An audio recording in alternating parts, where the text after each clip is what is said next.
첫 번째로 기도할 제목은 회개와 성령 충만을 놓고 기도하는 시간을 갖도록 하겠습니다. 고린도전서 14장 33절 말씀으로 성령은 혼란의 영이 아니라 질서의 영이다 라는 주제로 함께 은혜를 나누도록 하겠습니다. 고린도전서 14장 33절 말씀입니다. 하나님은 무질서의 하나님이 아니시오 오직 화평의 하나님이시니라. 아멘. 고린도전서 14장 33절은 성령의 역사가 감정적 흥분이나 무질서가 아닌 하나님의 성품인 질서와 화평 안에서 이루어져야 함을 강조하고 있습니다. 이 말씀은 교회 공동체 내에서의 예배와 성령의 은사 사용에 대한 바울의 가르침을 담고 있습니다. 사랑하는 여러분, 오늘날 교회를 바라보며 안타까운 마음이 드는 순간이 있습니다. 그것은 우리가 하나님을 예배하는 자리조차 하고 길어진다고 해서 반드시 성령의 역사가 임하는 것이라고는 단정 지을 수는 없습니다. 물론 감정은 우리 신앙에 있어 중요한 도구이지만 그것이 기준에 되어버릴 때 우리는 방향을 잃어버릴 수가 있습니다. 고린도전서 14장 33절에서 사도 바울은 단호하게 말하고 있습니다. 하나님은 무질서의 하나님이 아니시오 오직 화평의 하나님이시니라. 이 말씀은 단순히 예배의 순서나 공동체 운영의 구제에 관한 지침만이 아닙니다. 이는 하나님의 본질을 말해주는 선언입니다. 하나님은 무작위적이고 혼란스럽고 감정적으로 휘둘리는 분이 아닙니다. 오히려 질서와 평안 그리고 조화 가운데 임재하시며 일하시는 분이십니다. 초대교회 역시 고린도 교회를 중심으로 다양한 은사들이 나타났습니다. 방언, 예언, 치유의 은사들이 나타났고 은혜가 강하게 임했습니다. 그러나 문제는 그 은사들이 공동체 안에서 조화롭지 못하게 사용되며 결국 교회의 중심이 흐트러지고 성도들이 영적으로 혼란에 빠지는 일이 벌어졌다는 점입니다. 은사 그 자체보다 그것이 어떻게, 왜 사용되었는지가 중요한 것이었습니다. 오늘날도 마찬가지입니다. 교회 안에서 성령 충만이라는 이름으로 감정에 휩쓸리고 집회가 흥분된 분위기에 사로잡힐 때 우리는 과연 그 안에서 하나님의 질서와 화평이 있는지를 물어보아야 합니다. 예배가 하나님의 임재가 아니라 사람의 감정을 만족시키는 시간이 되어버렸다면 그것은 참된 변화와 생명은 일어나기 어렵습니다. 성령님은 우리의 삶을 통제하거나 억누르는 영이 아닙니다. 성령님은 하나님의 말씀을 기억하게 하시고 우리로 하여금 하나님의 뜻에 따라 살아가도록 질서 있게 이끄시는 분입니다. 따라서 우리는 뜨거움 이전에 발음, 강함 이전에 기품, 표현 이전에 순종을 먼저 추구해야 할 것입니다. 오늘 이 말씀을 통해 우리의 신앙이 감정적인 반응에만 머물지 않고 하나님이 원하시는 질서와 화평 속으로 들어가는 계기가 되기를 소망합니다. 그곳에 진정한 회개가 있고 거기에서부터 성령의 충만한 역사가 시작되기 때문입니다. 사랑하는 여러분, 고린도 교회는 당시 가장 역동적이고 은사가 충만한 풍성한 공동체 중에 하나였습니다. 방언, 예언, 병고침, 지식의 말씀 등 다양한 성령의 은사들이 나타났고 외적으로 보면 매우 영적인 공동체처럼 보였습니다.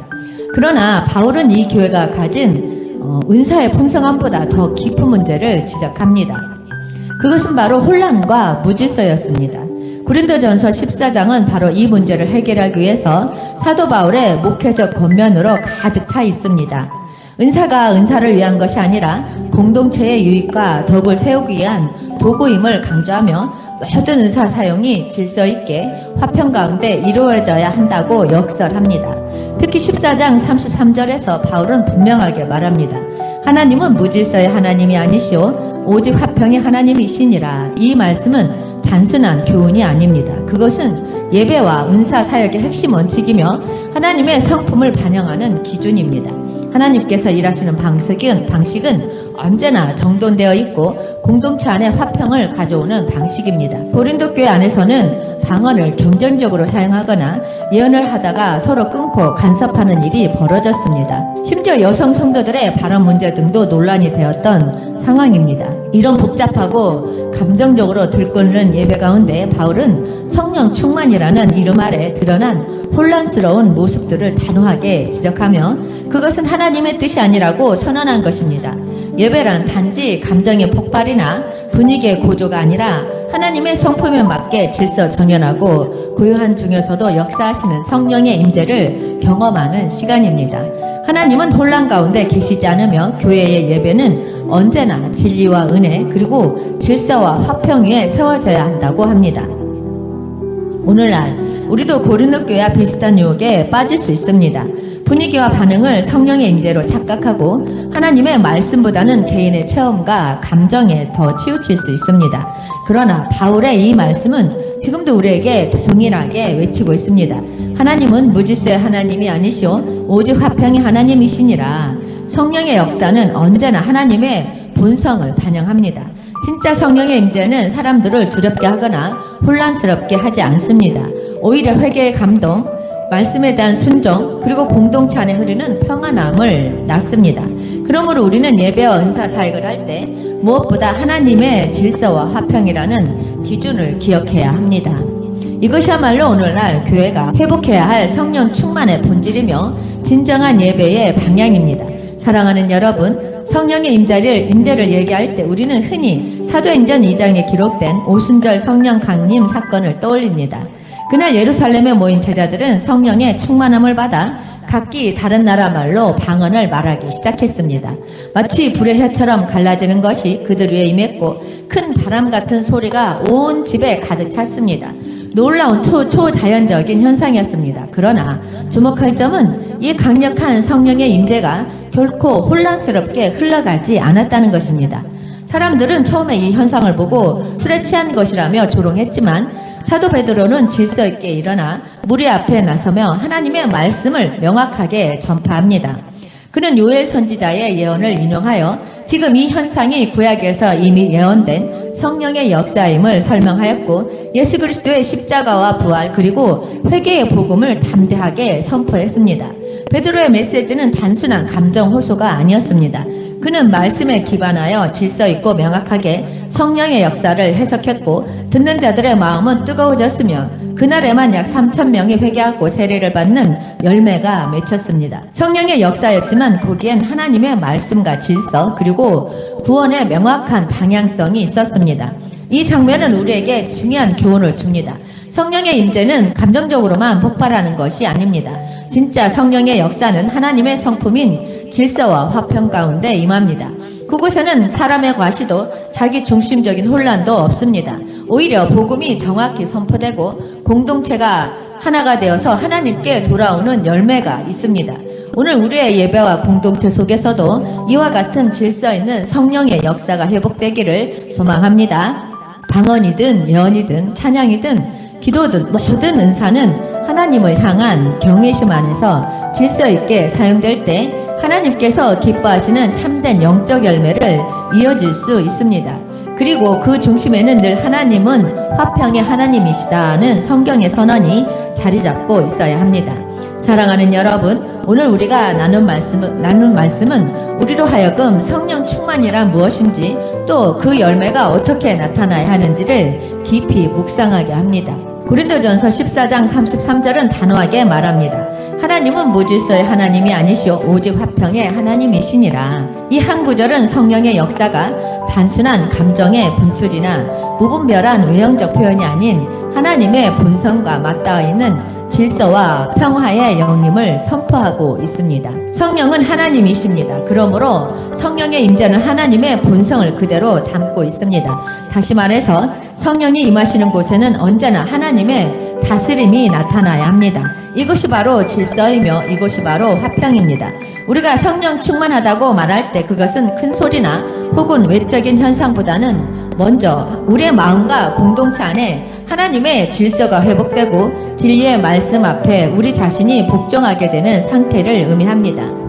고린도 교회는 은사가 풍성한 교회였습니다. 방언, 예언, 치유 등 놀라운 은사들이 활발히 나타났습니다. 그러나 그러한 은사들이 질서 없이 사용될 때 오히려 교회는 혼란에 빠졌고 예배는 하나님께 드려지는 것이 아니라 사람의 흥분으로 채워졌습니다. 바울은 이러한 상태를 바로잡기 위해서 성령의 역사가 하나님의 성품과 일치되어야 함을 강조하며 질서 있는 예배, 서로를 세워주는 은사의 사용, 그리고 모든 것을 사랑으로 행할 것을 가르칩니다. 회개는 이 질서의 시작입니다. 우리의 마음이 뒤섞여 있을 때, 우리의 생각이 세상의 기준에 흔들릴 때 우리는 먼저 하나님 앞에 무릎 꿇어야 합니다. 회개는 단지 죄를 고백하는 것이 아니라 삶의 우선순위를 바로 잡는 것입니다. 주님의 주권을 인정하고 내가 주인이 되었던 자리에서 내려와서 그분의 통치에 나 자신을 맡기는 것이 회개의 본질입니다. 그리고 성령 충만은 회개의 그 자리에 임합니다. 자신의 뜻을 내려놓고 하나님의 다스림을 구하는 그 마음에 성령은 임하십니다. 성령은 우리 안에서 진리를 생각나게 하시고 말씀을 깨닫게 하시며 그 말씀대로 살아갈 수 있는 힘과 열매를 주십니다. 이때 성령 충만은 더 이상 혼란이나 감정의 분출이 아니라 우리의 삶을 정돈시키고 관계를 회복시키며 공동체를 하나로 묶는 진정한 화평의 역사로 이어집니다. 사랑하는 여러분, 이 시대는 감정의 소음보다 진리의 질서를 필요로 합니다. 우리의 교회가, 우리의 예배가 성령의 이름으로 혼란을 빚는 것이 아니라 말씀의 빛 가운데 하나님이 기뻐하시는 예배를 드리는 곳이 되기를 소망합니다. 우리가 회개의 자리로 나아갈 때 성령은 우리를 하나님의 질서로 인도하실 것입니다. 이제 우리는 고백해야 합니다. 하나님, 저의 감정보다, 저의 방식보다 하나님의 다스림을 따르겠습니다. 성령이여 제 안에 임하셔서 질서를 세우시고 평강을 주시옵소서.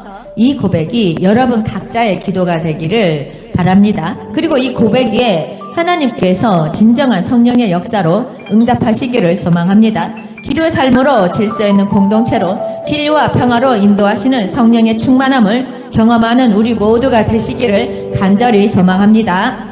두 번째로 기도할 제목은 교단과 각 교회 담임 목사님들을 위해서 기도하는 시간을 갖도록 하겠습니다. 히브리서 13장 17절 말씀으로 하나님은 질서 안에서 세우신 리더를 통해 교회를 다스리신다라는 주제로 함께 은혜를 나누도록 하겠습니다. 히브리서 13장 17절 말씀입니다. 너희를 인도하는 자들에게 순종하고 복종하라. 그들은 너희 영혼을 위하여 경성하기를 자신들이 청산할 자인 것 같이 하느니라. 그들로 하여금 즐거움으로 이것을 하게 하고 근심으로 하게 하지 말라. 그렇지 않으면 너희에게 유익이 없느니라. 아멘. 현대 교회는 사회에 급변하는 문화, 가치관의 다원화, 디지털 기술의 확산 등 다양한 도전과 환경의 변화를 마주하고 있습니다. 이러한 격동의 시대 속에서 교회도 흔들릴 수 있습니다. 특히 교회의 중심인 리더십이 감정이나 인기, 외적인 성공 지표에 치우치게 될 때 교회는 방향을 잃고 건강성을 잃게 됩니다. 이런 상황에서 히브리서 13장 17절 말씀은 중요한 통찰을 제공합니다.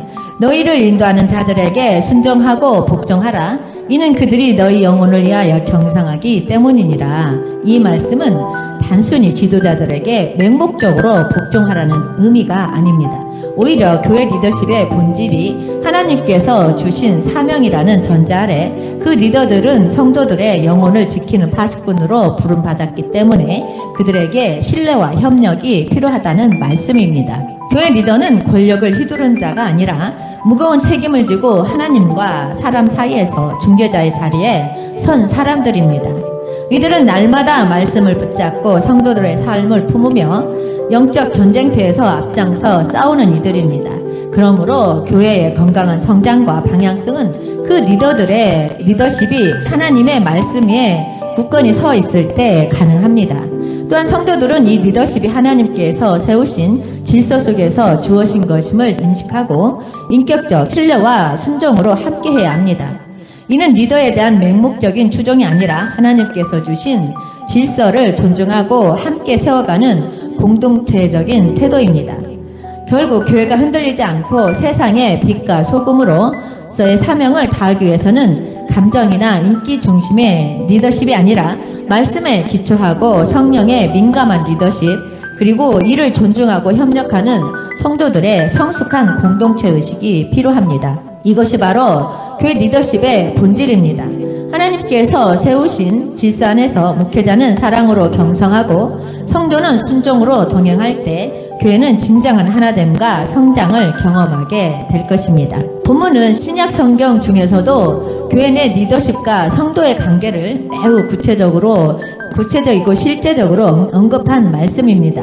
이 구절은 교회 공동체의 질서, 목회자의 책임, 그리고 성도의 태도를 하나의 흐름 안에서 연결시키며 공동체의 건강을 위한 원리를 제시합니다. 본문에서 인도하는 자들은 단순히 행정적인 지도자나 조직을 운영하는 사람이 아니라 성도의 영혼을 맡은 영적 리더를 뜻합니다. 곧 담임 목사님을 비롯한 교회의 목회자들, 장로, 영적 책임자들을 포함합니다. 이들은 단지 조직을 이끄는 것이 아니라 하나님 앞에서 성도의 영혼을 위해서 책임을 지는 자들입니다. 히브리서 기자는 이들을 단지 지도자가 아닌 영혼을 위해 깨어있는 자들로 묘사합니다. 그들의 책임은 무겁습니다. 하나님 앞에서 회개할 자들, 즉 영혼의 회개를 맡은 자들이기 때문입니다. 순종과 복종이라는 단어는 오늘날 거부감을 불러일으킬 수도 있는 단어입니다.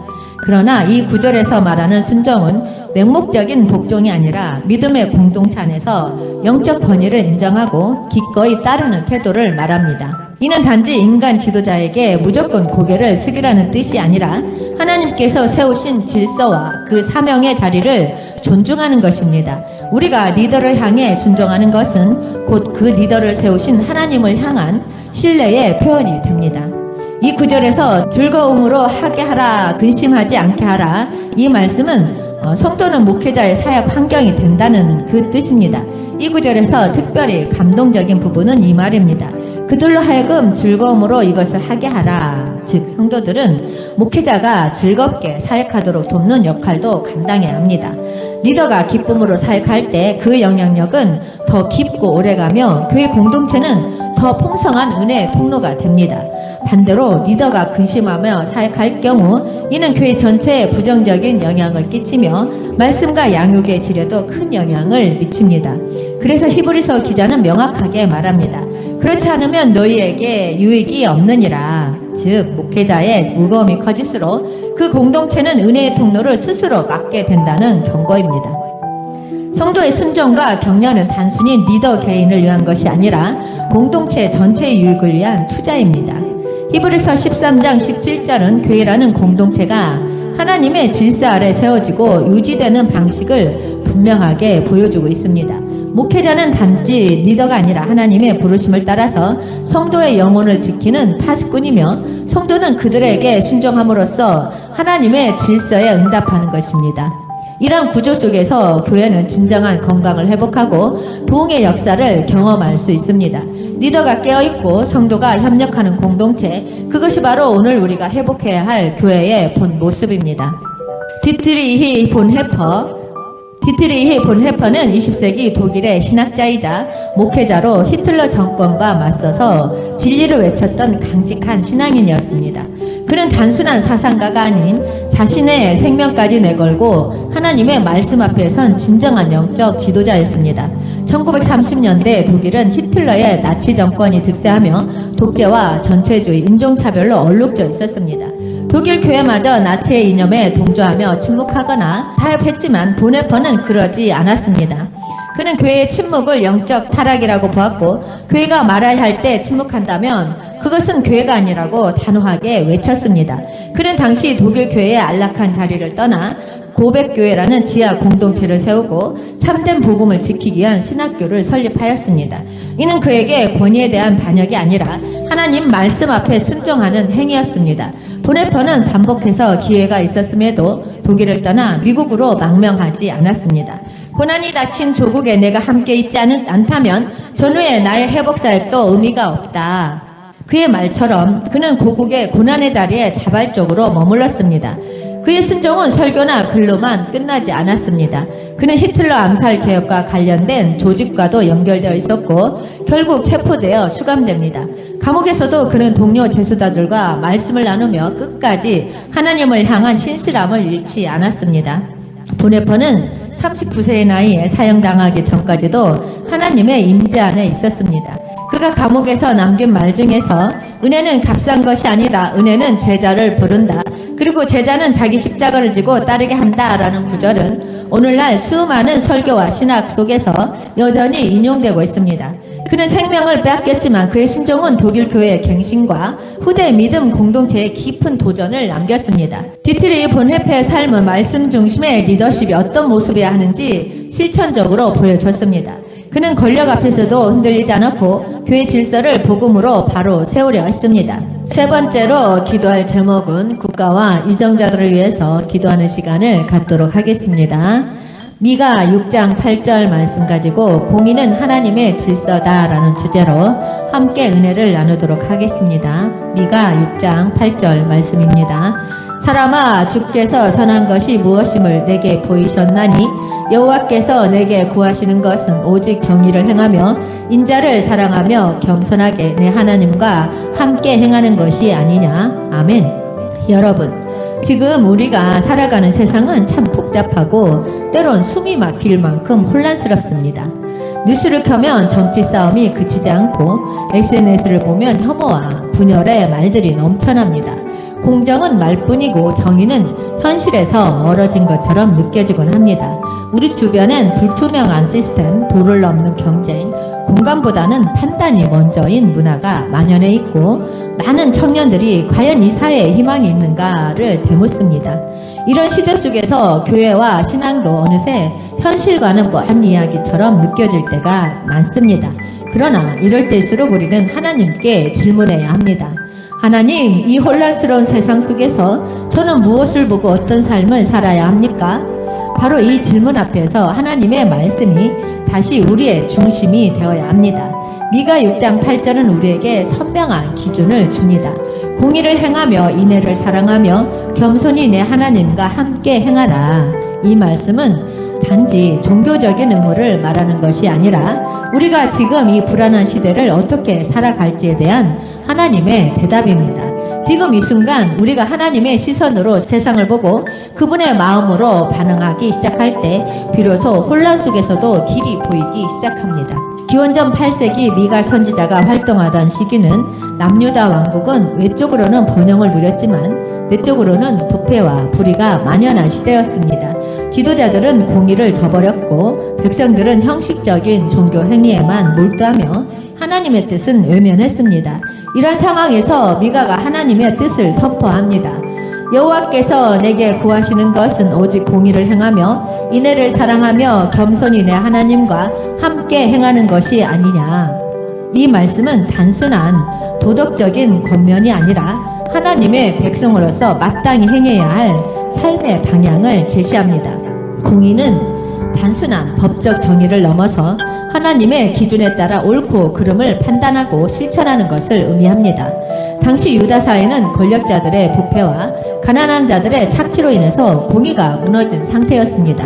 하나님은 이러한 불의를 용납하지 않으시며 모든 사람이 공정하게 대우받는 사회를 원하십니다.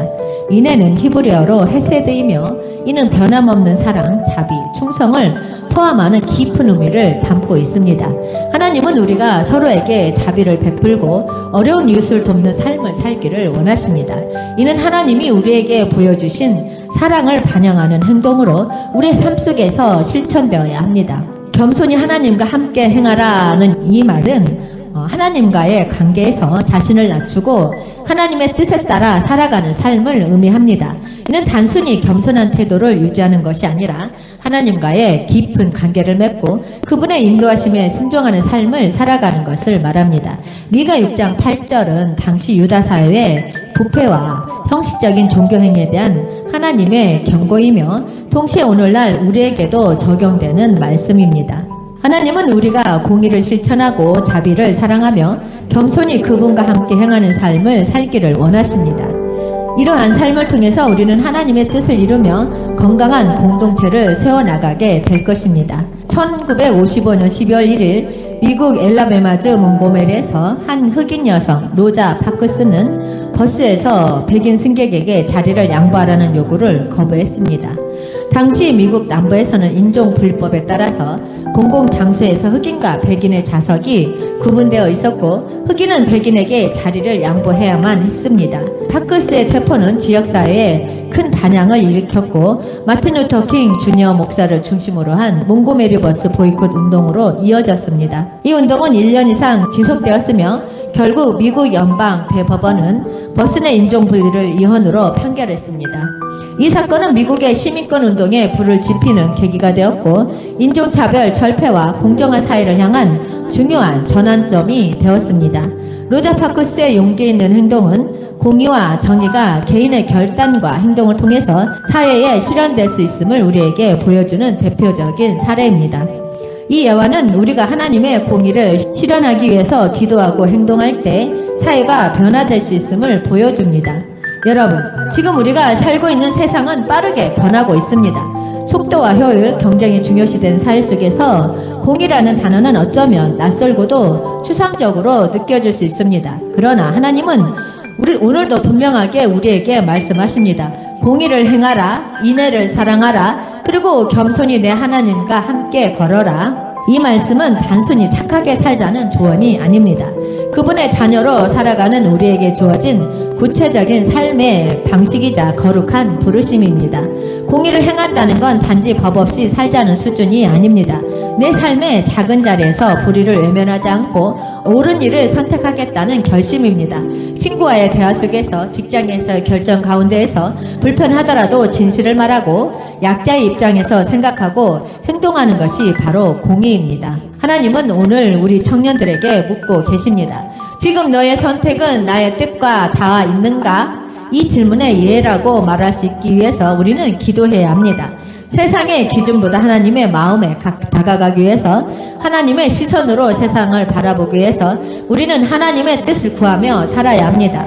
공동체 안에서도 마찬가지입니다. 교회 안에서 나보다 연약한 지체를 돌아보고 함께 걷는 믿음의 동역자들을 위해서 기도하고 나의 의견보다 공동체의 건강함을 세워가는 것, 이 모든 것이 공의를 실현하는 길입니다. 사회적으로도 우리는 더 이상 내일만 잘하면 돼 라는 생각에 머물 수 없습니다. 하나님께서 허락하신 시대와 나라를 위해서 우리는 깨어서 기도해야 합니다. 부정부패를 외면하지 않고 편견과 혐오를 당연하게 여기지 않으며 사랑과 정의의 균형을 지키기 위해서 용기 있는 목소리를 내야 합니다. 공의 회복은 거창한 결단에서 시작되는 것이 아닙니다. 오늘 내가 속한 자리에서 하나님께서 기뻐하실까라는 질문을 던지고 그 질문 앞에 정직하게 응답하며 하루를 살아가는 것입니다. 사랑하는 여러분, 하나님은 우리를 통해서 세상을 회복하시기를 원하십니다. 공의를 무너뜨리는 거대한 벽 앞에서 낙심할 필요는 없습니다. 그분은 작은 순종, 작은 용기, 작은 기도를 통해서 일하시는 분입니다. 오늘도 그분과 함께 정직하고 진실된 마음으로 한 걸음을 내딛는 우리가 되기를 소망합니다. 하나님은 그런 우리의 삶을 통해서 이 땅의 공의를 다시 세워가실 것입니다. 네 번째로 기도할 제목은 개인 기도와 개척을 위한 기도를 드리는 시간을 갖도록 하겠습니다. 고린도전서 3장 10절 말씀으로 개척은 하나님의 질서를 따르는 신실한 순종이다 라는 주제로 함께 은혜를 나누도록 하겠습니다. 고린도전서 3장 10절 말씀입니다. 내게 주신 하나님의 은혜를 따라 내가 지혜로운 건축자와 같이 터를 닦아둠에 다른 이가 그 위에 세우나 그러나 각각 어떻게 그 위에 세울까를 조심할지니라. 아멘. 요즘 우리는 도전이나 자기 개척이라는 단어에 쉽게 매료됩니다. 유튜브에는 창업 성공기나 버킷리스트를 이루는 영상들이 넘쳐나고 인스타그램에서는 새로운 프로젝트나 진로 전환을 자랑스럽게 게시하는 사람들을 쉽게 만납니다. 사람들은 무언가 시작하는 것 자체에 의미를 두고 도전하는 삶이 곧 멋진 삶이라고 믿습니다. 이런 흐름 속에서 우리도 자연스럽게 나도 뭔가 시작해야 하지 않을까? 라는 생각을 하게 됩니다. 하지만 신앙 안에서 무엇인가를 시작할 때, 특히 하나님의 사역을 시작할 때는 접근 방식이 달라야 합니다. 단순히 감정이나 열정만으로 밀어붙여서는 안 됩니다. 하나님의 사역은 하나님께서 그리신 설계도에 따라서 움직여야 하기 때문입니다. 사도 바울은 고린도 교회의 분열과 혼란 가운데 자신을 지혜로운 건축자라고 표현했습니다. 그는 하나님의 은혜를 따라 내가 터를 닦았다라고 고백합니다. 이 말은 바울의 어떤 인간적인 전략이나 야망이 아닌 하나님이 주신 방향과 방식에 따라서 사역을 시작했다는 의미입니다. 바울의 이 표현은 우리에게 중요한 메시지를 던집니다. 사역은 기발한 창의력이나 폭발적인 열정만으로만 시작할 일이 아닙니다. 진짜 중요한 것은 기초가 무엇으로 세워졌느냐입니다. 감정은 흔들릴 수 있고 열정은 식을 수 있습니다. 그러나 하나님의 설계 위에 세워진 사역은 흔들리지 않습니다. 개척이란 단어는 단지 처음 시작하는 것이 아닙니다. 하나님의 말씀과 질서 안에서 그분이 원하시는 방식대로 지속 가능한 터전을 닦는 것입니다. 이것은 많은 경우 즉각적인 성과보다 묵묵한 신실함과 반복적인 순종이 요구되는 일입니다. 여러분이 어떤 새로운 사역을 꿈꾸고 있다면 지금 이 순간을 묻기를 바랍니다. 이 시작은 하나님의 설계대 위에 서 있는가? 그 질문 앞에 정직하게 서는 것이 하나님이 기뻐하시는 진짜 개척의 첫걸음입니다. 고린도 교회는 외형적으로는 매우 역동적인 공동체였습니다. 은사도 풍성했고 말씀에 대한 열정도 가득했습니다. 그러나 내부를 들여다보면 상황은 달랐습니다. 성도들 사이에서는 끊임없는 리더 편 가르기와 비교의식이 있었습니다. 나는 바울 편이다, 나는 아볼로 편이다 하는 식의 분열이 만연했고 이는 공동체 전체를 병들게 만들었습니다. 바울은 이런 상황을 잘 알았기에 고린도전서 3장에서 아주 중요한 메시지를 전합니다. 그는 자신이 고린도 교회에게 사역의 기초를 닦을 때를 떠올리며 이렇게 말합니다. 내게 주신 하나님의 은혜를 따라 내가 지혜로운 건축자와 같이 터를 닦았음에 그는 단지 열정에 이끌려 일한 것이 아니라 하나님의 은혜를 기준 삼고 지혜로운 건축자처럼 조심스럽게 철저하게 기초를 세웠다고 고백합니다. 건축에서 가장 중요한 것은 기초입니다. 아무리 멋진 건물을 지어도 그 아래 기초가 약하면 오래 버티지 못하듯 사역도 마찬가지입니다. 사람들의 호응, 눈에 띄는 성과, 빠른 성장보다 중요한 것은 하나님의 설계되어야만 맞춘 기초 작업입니다. 바울은 이어서 경고합니다. 그 위에 누가 어떻게 세우는지를 스스로 조심할지니라. 사역은 누구나 시작할 수 있지만 그 위에 무엇을 어떻게 세워가는지가 진짜 중요한 부분이라는 것입니다. 여기에서 우리는 중요한 영적 원리를 하나 발견할 수 있습니다. 하나님의 사역은 감정이나 유행 혹은 사람의 시선에 따라 시작하는 것이 아니라 하나님의 질서와 계획 속에서 이루어져야 한다는 것입니다. 바울의 메시지는 단순히 고린도 교회를 향한 조언이 아닙니다. 오늘날 새로운 사역을 꿈꾸는 이들, 개척을 준비하는 이들 또는 자신의 삶을 하나님 앞에 드리고자 하는 모든 이들을 향한 영적 지침입니다. 특히 우리의 시대는 빠른 성공과 눈에 띄는 성과를 지나치게 추구합니다. 하지만 하나님은 속도보다 방향, 열정보다 질서, 결정보다 기초를 먼저 보십니다. 진정한 개척은 지금 잘 되는 것이 아니라 오래도록 견디는 것을 목표로 해야 합니다. 그리고 그렇게 지속 가능한 사역은 오직 하나님이 설계하신 기초 위에 세워질 때 가능합니다. 바울의 고백처럼 우리도 각자의 자리에서 지혜로운 건축자처럼 살아가야 합니다. 감정이 휘둘리지 않고 말씀이 기준이 되어야 하며 철저히 하나님의 은혜에 의지하는 태도, 그것이 하나님 나라를 건강하게 세우는 첫 걸음입니다. 1945년 12월 해방의 혼란 속에서 많은 이들이 삶의 터전을 잃고 방황하던 시기였습니다. 수많은 사람들이 북에서 남으로 피난을 내려왔고 서울은 정치적 혼돈과 물질적 궁핍으로 가득 차 있었습니다. 그때 마치 황무지 같은 땅 위에 하나님께서 세우신 한 사람이 있었습니다. 바로 한경직 목사님입니다. 당시 그는 북한에서 신사참배를 거부하며 평안 산정현 교회에서 목회를 하다 목숨을 걸고 월남한 상태였습니다.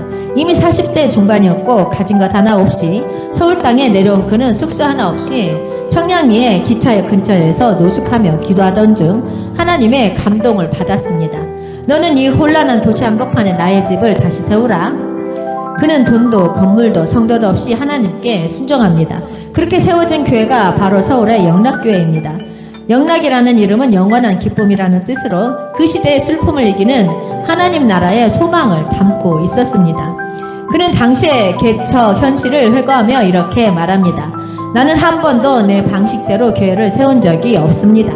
오직 하나님 말씀과 기도 가운데 받은 질서대로 하나하나 세웠습니다. 그것이 교회를 무너지지 않게 하는 유일한 길입니다. 그의 사역은 빠르게 확장되지 않았습니다. 그러나 느리지만 깊고 튼튼하게라는 영적 기초에서 움직였습니다. 그는 교회 안의 모든 사역이 철저히 성경에 근거해야 한다고 강조했습니다.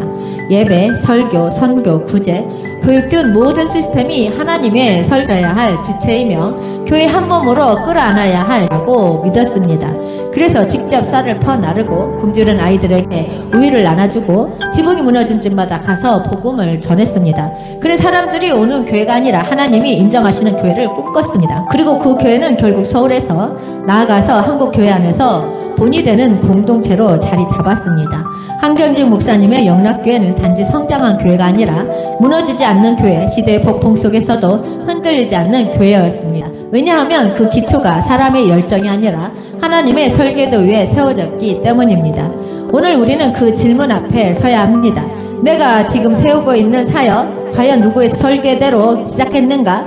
하나님의 방식대로 털을 닦고 있는가? 아니면 내 경험과 감정으로 밀어붙이고 있는가? 한경직 목사님은 우리에게 이렇게 말합니다. 교회는 사람이 지을 수 없습니다. 하나님이 세우십니다. 우리는 다만 그분의 설계도를 잘 읽는 건축자일 뿐입니다. 진짜 개척은 내가 멋있게 시작하는 것이 아닙니다.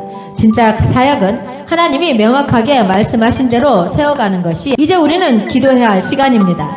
주님, 제가 하나님 설계도 위에 사명을 세우게 하옵소서. 감정이 아닌 말씀, 열정보다 순종으로 시작하게 하옵소서. 세우는 것보다 무너지지 않게 하는데 충실한 건축자가 되게 하옵소서.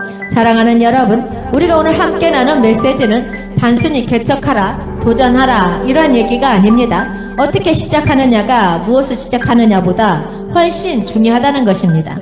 지금 우리가 살아가는 시대는 변화가 빠르고 새로운 시작을 응원하는 문화가 강합니다. 하지만 사역의 세계, 하나님 나라를 세우는 일은 내 감정, 내 속도, 내 그림으로는 결코 오래가지 못합니다.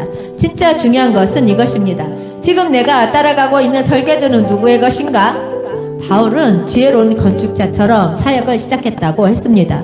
그 기준은 감정이 아니라 하나님의 은혜였고 그 출발은 인기 있는 모델이 아니라 하나님이 말씀하신 질서였습니다. 그래서 우리도 다짐해야 합니다. 내 계획보다 하나님의 순서를 먼저 묻겠습니다. 내 열정보다 하나님의 말씀에 기준을 두겠습니다. 사람을 감동시키는 사역이 아니라 하나님이 인정하시는 기초를 쌓겠습니다. 하나님의 일은 반짝이는 열정이 아니라 말씀에서는 작은 신실함에서 시작됩니다. 그 시작이 조용해 보여도 깊고 단단하면 흔들리지 않습니다. 개척은 화려한 논층보다 골방에서의 묵묵한 무릎, 말씀 앞에서는 하루하루, 그리고 나보다 하나님을 먼저 세우는 삶에서 진짜 시작됩니다. 여러분의 사명이, 여러분의 작은 시작이, 여러분의 고민과 선택이 하나님의 설교단에서 지혜롭게 시작되기를 소망합니다. 하나님, 내 방식이 아니라 당신의 방식대로 이 사역을 세우겠습니다. 그 고백 하나로도 충분합니다. 진짜 사역은 그 자리에서 시작됩니다.